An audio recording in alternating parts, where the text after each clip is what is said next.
नमस्कार दोस्तों, एक बार फिर से आपका जेन्युइन क्लासेस में स्वागत है। और कल हमने 12th क्लास का जो पिछले वाले वीडियो में 12वीं क्लास का मॉडल पेपर देखा था। कुछ लोगों को वीडियो देखा था मैंने यूट्यूब पर, तो वो कहते हैं कि इस 30 क्वेश्चनों को पढ़ लो, आपके पूरे में से पूरे नंबर आ जाएंगे। तो वो सब एक गुमराह कर रहे हैं आप लोगों को। ऐसा कुछ नहीं है कि एक ही पेपर में इतने सारे नंबर आपको पूरे में से पूरे दिला देंगे, ऐसा कुछ नहीं है। हम आपको मॉडल पेपर करा रहे हैं। हमने पहले 4 लेसनों का मॉडल पेपर करवाया था और आज हम दूसरा मॉडल पेपर करेंगे जो 5वें लेसन से स्टार्ट है। अब देखिए 5वें लेसन की अगर हम बात करें, 5वें लेसन की अगर हम बात करते हैं यहाँ पर, तो जो 5वां लेसन है हमारा वो जनसंख्या के बारे में। चौथा लेसन भी था जनसंख्या। अगर हम जनसंख्या की बात करें तो उनमें हमने लिंग अनुपात, साक्षरता दर और इनके बारे में अध्ययन किया था। ठीक है, अगर यहाँ पे अगर हम बात करें तो प्रवास की बात कर रहे हैं। किसकी बात कर रहे हैं? प्रवास। तो देखिए इस लेसन में है प्रवास। पहला जो मोस्ट क्वेश्चन बनता है वो यही बनता है कि प्रवास किसे कहते हैं, प्रकाश के प्रकार बताइए। प्रवास किसे कहते हैं, किसे कहते हैं, प्रवास के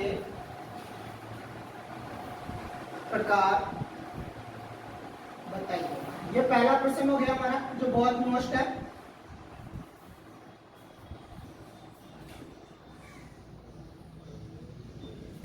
ठीक है, तो जो पहला प्रश्न है प्रवास के बारे में अगर हम बात करें कि व्यक्ति अपने निवास स्थान को त्याग कर, व्यक्ति अपने निवास स्थान को त्याग कर दूसरे स्थान पर जाकर निवास करता है तो वो कहलाता है प्रवास। क्या कहलाता है? प्रवास। प्रवास कितने प्रकार का होता है? प्रवास 2 प्रकार के होते हैं। कितने प्रकार के होते हैं? 2 प्रकार के। एक तो होता है उत्प्रवास और दूसरा होता है अप्रवास। उत्प्रवास होता है एक और दूसरा होता है अप्रवास।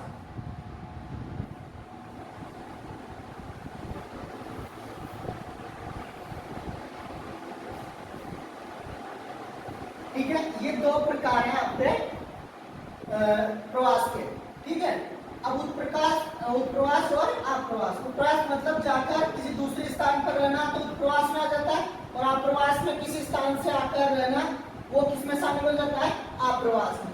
अगर अब हम बात करें इसके बारे में तो देखिए जो इसके दक्ष है, कहने का मतलब ये है कि एक तरीके से अप्रवास के बारे में बात कर रहे हैं तो अप्रवास में ही प्रवास के जो पक्ष हैं वो कितने हो सकते हैं। जैसे जैसे प्रवास होता है, पक्ष का मतलब कारण, पक्ष का मतलब कारण कि व्यक्ति क्या कारण है कि वो प्रवास करते हैं। पक्ष की बात करें तो पक्ष में हम देखते हैं एक होता है देश पक्ष। क्या होता है? देश पक्ष। एक होता है काल पक्ष, एक होता है संख्या पक्ष, एक होता है स्थिर पक्ष और एक होता है कारण पक्ष। क्या होता है? कारण पक्ष। देखो थोड़ा सा समझ लेते हैं इस डिटेल को। पहला हमारा जो मोस्ट क्वेश्चन है वो यही है, प्रवास किसे कहते हैं, प्रवास के प्रकारों को बताइए। अब आपसे पूछा जा सकता है कि प्रवास के किसे कहते हैं। प्रवास के प्रकार 2 होते हैं, प्रवास और अप्रवास। अप्रवास अगर हम बात करें पक्ष की यानी कारण, पक्ष का मतलब कारण, तो देश पक्ष, काल पक्ष, संख्या पक्ष, स्थिरता पक्ष और कारण पक्ष।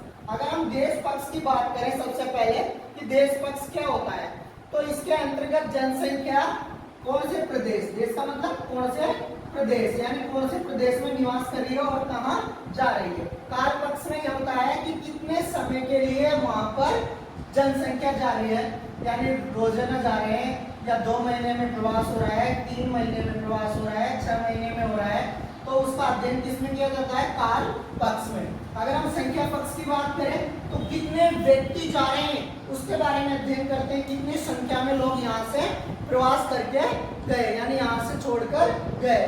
स्थिर प्रवास में कितने लोग हैं जो वापस नहीं आए जाने के बाद, तो वो स्थिर प्रवास हो गया। आने के बाद वापस छोड़कर नहीं आया।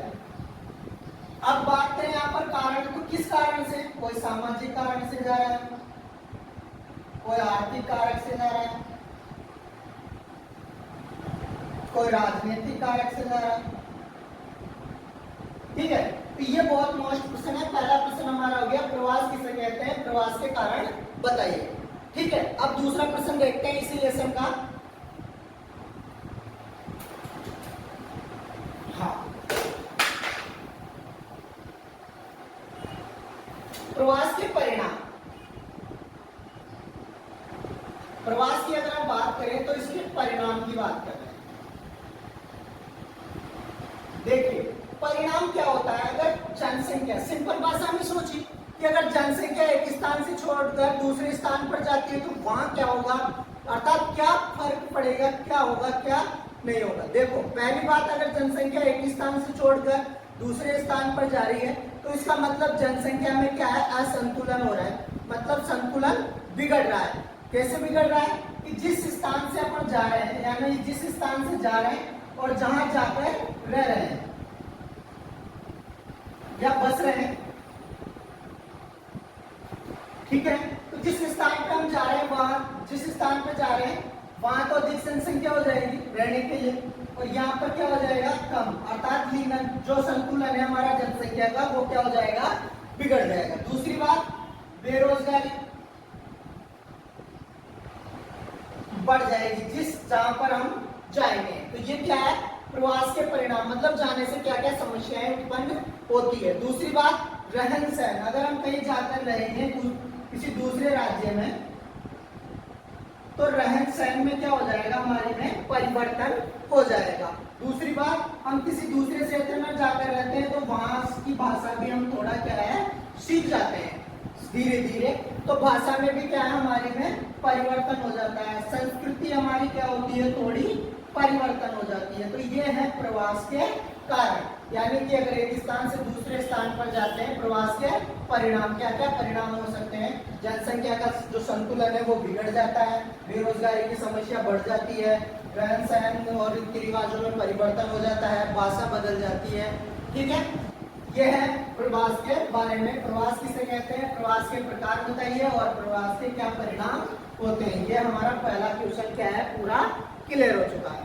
अगर हम बात करें इस लेसन में, एक और क्वेश्चन है, मानव विकास सूचकांक। मानव विकास सूचकांक, मानव विकास सूचकांक की अगर हम बात करें तो इसमें मानव विकास सूचकांक में क्या रिपोर्ट वगैरह तैयार की जाती है, 7 से 35 संबंधी विकसित व अविकसित। अगर पहली बात करें कि पहली जो रिपोर्ट थी वो संयुक्त राष्ट्र संघ द्वारा कब जारी की गई थी, प्रकाशित की गई थी, 1990। ठीक है, तो इस लेसन में से 3 क्वेश्चन बहुत इंपॉर्टेंट है। प्रवास किसे कहते हैं, प्रवास के परिणाम बताइए। दूसरा क्वेश्चन है कि प्रवास का परिणाम। फिर तीसरा हमारा क्वेश्चन बनता है मानव विकास सूचकांक। तो इस लेसन में से 3 क्वेश्चन है जो बहुत ही इंपॉर्टेंट है। ठीक है, इसके बाद में नेक्स्ट लेसन लेते हैं।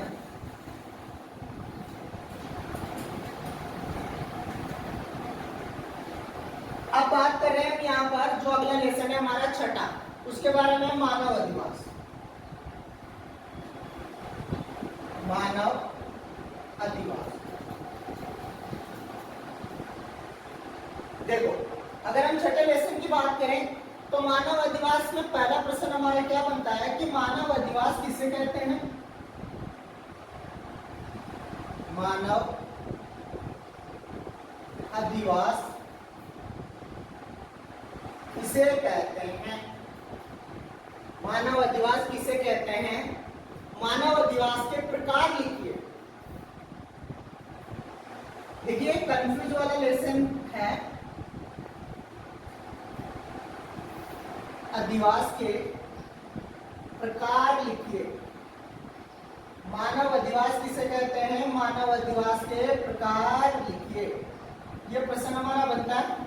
अगर हम मानव अधिवास की बात करें तो व्यक्ति अपनी संपत्ति को रखने के लिए जो निवास स्थान बनाता है उसे ही क्या कहा जाता है, मानव अधिवास कहा जाता है। अब अगर मानव अधिवास की हम बात करें तो मानव अधिवास के जो प्रकार हैं वो दो होते हैं। कितने होते हैं? दो प्रकार। पहला है हमारा स्थायी और दूसरा है अस्थायी। अगर स्थायी और अस्थायी की बात करें कि ऐसे अधिवास जो लंबे समय के लिए और लंबे समय के लिए बनाए जाते हैं वो तो स्थायी अधिवास कहलाते हैं, और ऐसे अधिवास जो अस्थायी रूप से कम समय के लिए या अल्प समय के लिए या कम समय के लिए बनाए जाते हैं उन्हें अस्थायी अधिवास कहा जाता है। और अगर हम स्थायी की बात करें तो ये क्या है? लंबे समय के लिए बनाए जाते हैं। तो ये हो गया हमारा मानव अधिवास। किसे कहते हैं? मानव अधिवास की परिवार प्रकार लिखिए। तो अगर हम बात करें तो ये तो क्वेश्चन हो गया हमारा। इसके साथ ही वो और भी क्वेश्चन पुट अप कर सकते हैं हमसे एग्जाम। तो हम बात कर रहे थे यहाँ पर कि ये क्वेश्चन हो गया हमारा। अब दूसरा इसमें क्या क्वेश्चन बन सकता है प्रकार के बाद में कि मानव अधिवासों के प्रकार की बात करें तो मानव अधिवास अस्थायी और अस्थायी। अब बात करें कि वो क्वेश्चन आ जाए कि मानव अधिवासों का वर्गीकरण कीजिए।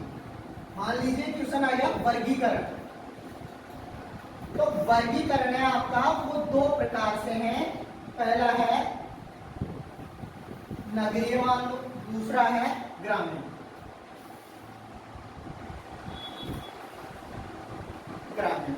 ठीक है। वर्गीकरण में ग्रामीण की बात करें तो ग्रामीण अलग दे रखा है और नगरीय अलग दे रखा है। तो ये वर्गीकरण दो प्रकार से है, लेकिन मुझे मोस्ट जो क्वेश्चन लग रहा है वो ये लग रहा है कि ग्रामीण अधिवासों के प्रकार और प्रतिरूप को समझाइए। दूसरा प्रश्न इस लेसन का, ग्रामीण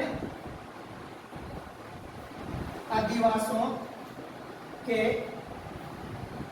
प्रकार एवं प्रतिरूप को समझाइए। ठीक है। तो ये हो गई हमारी बात। तो इस क्वेश्चन की अगर हम बात करें तो जो ग्रामीण अधिवास होते हैं वो चार प्रकार के होते हैं। कितने प्रकार के होते हैं? चार प्रकार के अधिवास, ग्रामीण अधिवास। तो पहला जो प्रकार होता है वो ग्रामीण अधिवासों की अगर हम बात करें तो सघन या गुच्छित अधिवास। सघन या गुच्छित अधिवास। दूसरे की अगर हम बात करें तो प्रकीर्ण या एकांकी अधिवास। एकांकी कह सकते हैं, प्रकीर्ण कह सकते हैं। उसके बाद में अगर हम तीसरे अधिवास की बात करें तो तीसरा अधिवास है वो है आपका मिश्रित, यानी दोनों का मिक्स, मिश्रित अधिवास। चौथा है हमारे पास जो अधिवासों की अगर हम बात करें तो चौथा जो मिश्रित के बाद में आता है पुराना या पल्ली अधिवास। अगर हम उनकी परिभाषा परीक्षा देखो, इसमें ज्यादा बड़ा क्वेश्चन आता नहीं, लेकिन ये क्या है या तो दे सघन गुच्छित, इसमें से उठा के क्वेश्चन दे सकता है। सघन या गुच्छित अधिवास क्या है, प्रकीर्ण अधिवास क्या है, इनके बारे में। अब देखो प्रकीर्ण और एकांकी की अगर हम बात करें तो सघन यानी इसमें विशेषता क्या होती है कि एक साथ गुच्छित होते हैं, एक स्थान पर बहुत ज्यादा लोग संख्या में निवास करते हैं। प्रकीर्ण एकांकी यानी एक दूसरे से अलग होते हैं, यानी बिखरे हुए रहते हैं, दूर दूर निवास करते हैं, सहयोग वगैरह नहीं करते हैं। इनकी क्या होती है विशेषता, वो अच्छी तरह पढ़ लेना। मिश्रित यानी इन दोनों की विशेषता कुछ प्रकीर्ण और दोनों की जो बीच की अवस्था होती है उसे मिश्रित कहते हैं, पुराना और पल्ली अधिवास। तो ये चार हो गए हमारे, है ना। इसके बाद में नेक्स्ट अगर हम बात करें प्रतिरूपों के बारे में, इसके बारे में तो प्रतिरूप भी आपको पढ़ने। प्रतिरूपों में पूछा जा सकता है कोई सा भी क्वेश्चन, उदाहरण की कहाँ पर है कहाँ पर नहीं है। प्रतिरूपों की अगर हम बात करें तो आपकी किताब में 11 प्रतिरूप है, 12वां है जो अन्य प्रतिरूप है। तो 11 प्रतिरूप पे जो मोस्ट है हमारा रेखीय प्रतिरूप, रेखीय प्रतिरूप। दूसरा है हमारा त्रिभुज तीरनुमा प्रतिरूप, जिसको तीर प्रतिरूप भी कह सकते हैं। फिर है त्रिभुजाकार। ठीक है। उसके बाद में हमारा प्रतिरूप है आयताकार,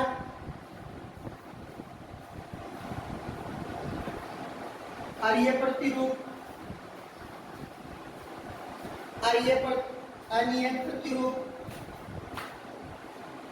ठीक है, ये सारे क्या है, प्रतिरूप है।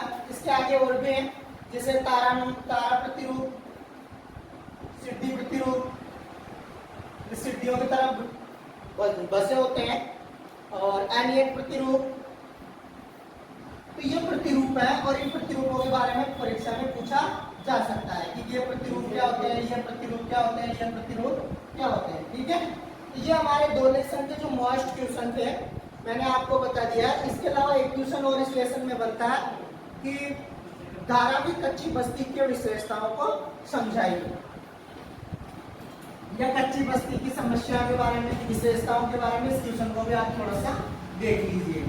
इसके बाद में नेक्स्ट क्वेश्चन है हमारा लेसन है वो बहुत आगे जो 7वां लेसन है, मैंने आपको 5वें और 6ठे लेसन में 3 क्वेश्चन बताए जो बहुत इंपॉर्टेंट है एग्जाम की दृष्टि से। अगर हम बात करें 6ठे लेसन के बारे में, 7वें लेसन के बारे में, तो जो 7वां लेसन है हमारा वो व्यवसायों के बारे में, प्रमुख व्यवसाय।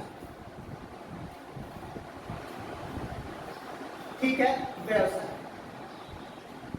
अगर हम व्यवसाय की बात करें तो प्रमुख हमारे व्यवसाय हैं, तो उसमें से व्यवसाय यानी व्यक्ति किस कार्य से जुड़ा हुआ है तो उसको व्यवसाय कहते हैं। जैसे कई लोग प्राथमिक क्षेत्र से जुड़े हुए हैं, कई द्वितीय से। जो व्यवसायों का जो वर्गीकरण है,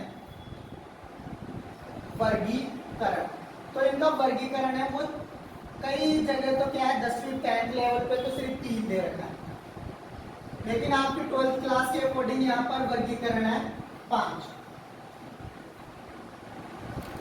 प्राथमिक,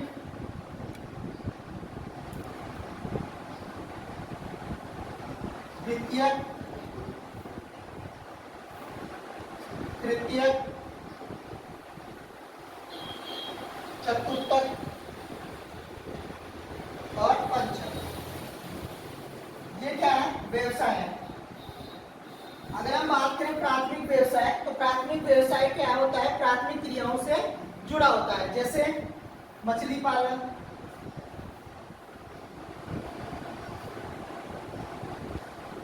उसके बाद में जैसे कि मान लीजिए कृषि, संग्रहण, ये किसमें शामिल होते हैं, प्राथमिक व्यवसाय। और अगर हम बात करें द्वितीयक व्यवसाय में, तो द्वितीयक व्यवसाय में क्या होता है, इस द्वितीयक व्यवसाय में क्या है, निर्माण होता है, अर्थात विनिर्माण होता है। विनिर्माण होता है, विनिर्माण होता है मतलब वस्तु को सीधे औद्योगिक रूप में, इसको जो भी विनिर्माण है यानी दूसरा क्षेत्र है, इसे औद्योगिक क्षेत्र भी कहते हैं, औद्योगिक क्षेत्र। अब औद्योगिक क्षेत्र कैसे कहते हैं, देखिए औद्योगिक क्षेत्र का मतलब यह है कि इसमें जो प्रथम, इस दोनों क्षेत्र एक दूसरे से जुड़े हुए हैं। जो प्राथमिक क्षेत्र है वो द्वितीय क्षेत्र से जुड़ा हुआ है, प्राथमिक क्षेत्र से द्वितीय क्षेत्र जुड़ा हुआ है। तो यहाँ पर जो पैदा होती है उसका विनिर्माण यहाँ किया जाता है, इसमें द्वितीय क्षेत्र में। जैसे मान लीजिए गन्ना है, गन्ना प्राथमिक क्षेत्र में शामिल होता है। तो अगर हम गन्ने की बात करें, जो गन्ना है तो ये प्राथमिक, तो गन्ने का कहाँ, फैक्ट्री में, यहाँ पे क्या होता है, इसका विनिर्माण हो जाता है, और विनिर्माण होने के बाद में इसका निर्माण इसमें परिवर्तित हो जाता है चीनी में। ऐसे ही मान लीजिए गेहूं है, तो गेहूं का विनिर्माण होता है आटा। तो ये कहाँ पे शामिल हो जाते हैं, द्वितीय क्षेत्र में, यानी उद्योगों में ये प्रक्रिया होती है, तो वो द्वितीय क्षेत्र में शामिल हो जाते हैं। अगर हम बात करें तृतीय क्षेत्र की, तो जो तृतीय क्षेत्र होते हैं उसमें संचार, परिवहन, बैंकिंग आदि को क्या किया जाता है, शामिल किया जाता है। यानी संचार, यानी इस क्षेत्र को सेवा क्षेत्र भी कह सकते हैं, सेवा क्षेत्र। अगर हम चतुर्थक की बात करें तो इसमें क्या है, सूचना, शिक्षा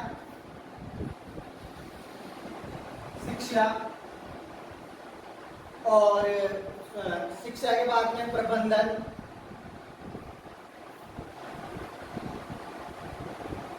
आदि। इसको जो नाम दिया है वो जीन गॉटमैन, इसके बारे में आपसे पूछा जा सकता है।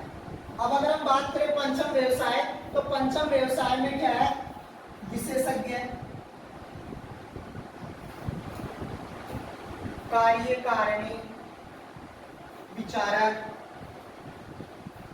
इनको शामिल किया जाता है। जो देश चलाने का कार्य किया जाता है उसे पंचक व्यवसाय में परिवर्तित किया गया। तो आज ये देखिए तीनों लेसनों के मैंने आपको मॉडल पेपर करवाए। पहले लेसन में जो 5वां लेसन है उसमें से भी हमने 3 क्वेश्चन लिए थे और छठे लेसन में से भी हमने 3 क्वेश्चन लिए हैं और जो 7वां लेसन है उसमें से हमने मात्र 1 क्वेश्चन किया है जो बहुत ही इंपॉर्टेंट है, मानव व्यवसायों के वर्गीकरण। तो इसके बाद में अगर हम बात करें तो मानव व्यवसाय के वर्गीकरण, तो इसके बाद में जो 8वां लेसन है उसमें से हम बात कर लेते हैं थोड़ा सा यहाँ पर, जो एग्जाम की दृष्टि से बहुत ही महत्वपूर्ण है, इंपॉर्टेंट है। तो 8वें लेसन की अगर हम बात करें तो वो है प्राथमिक व्यवसाय लेसन अपना। प्राथमिक, अगर हम प्राथमिक की व्यवसाय की बात करें तो इसमें एक टॉपिक है हमारा, वैसे सभी पढ़ेंगे, संग्रहण वाले मछली दृश्य।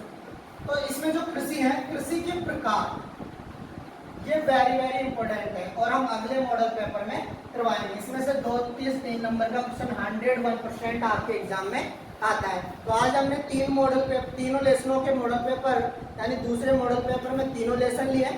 अगर आपने पहला मॉडल पेपर हमारा नहीं देखा है तो नीचे डिस्क्रिप्शन में लिंक दिया हुआ है, उसको जाकर आप पहले देख सकते हो और हमारे अच्छी तैयारी करने के लिए हमारे चैनल से जुड़ सकते हो।